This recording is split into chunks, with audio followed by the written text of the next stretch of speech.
আপনি মেশিনের ভাষায় চলেন, কম্পিউটার আপনাকে চায় না আপনি নিজের মগজে চলেন। এতদিনে তো জনগণকে গণভোট দেওয়া উচিত ছিল। জনগণ আপনাকে চায় কি চায় না।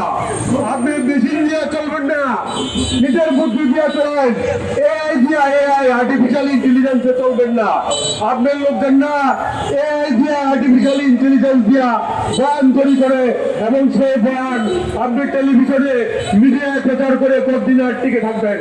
এই বয়ান মাঝে মেশিনগিরি বন্ধ করেন, মানুষ হন। আপনার দুইটা ঠ্যাং আছে, একটা ঠ্যাং হলো বিএনপি, একটা ঠ্যাং এনসিপি, আরেকটা লেজ আছে আপনার, সেই লেজটা হলো জামাত ইসলামী। মানুষ যদি হলো চান জামাত ইসলামের লেজ কেটে দেন, জনগণের কাছে ভোট নেন। এই হলো আমাদের বক্তব্য, এখানকার কথা। এই দেশকে টিকিয়ে রাখতে হলে কমপক্ষে 1 কোটি মানুষকে, সক্ষম জনগণকে, ছাত্রদেরকে, শ্রমিকদেরকে, সমস্ত লোকজনদেরকে সামরিক ট্রেনিং দিতে হবে।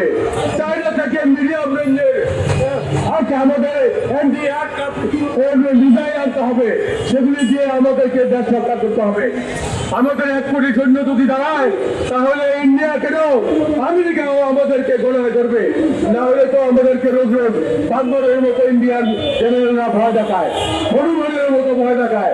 ওদের বেঞ্চি দেখে আমরা কি ভয় পাই না? কাজে এ সমস্ত দাবিতে গণভোট দেওয়া দরকার। সেই গণভোটের জন্য আমরা এখানে 18টা দফা আজকে ঘোষণা করছি। সেই গণভোট আগামী ডিসেম্বরের মাসে হতে হবে এবং এটা কবে হবে সেটা নভেম্বর মাসের মধ্যে আপনাদেরকে বলতে হবে। আর যদি না বলেন, আমরা নভেম্বর মাসের শেষ দিকে কর্মসূচি ঘোষণা করবো।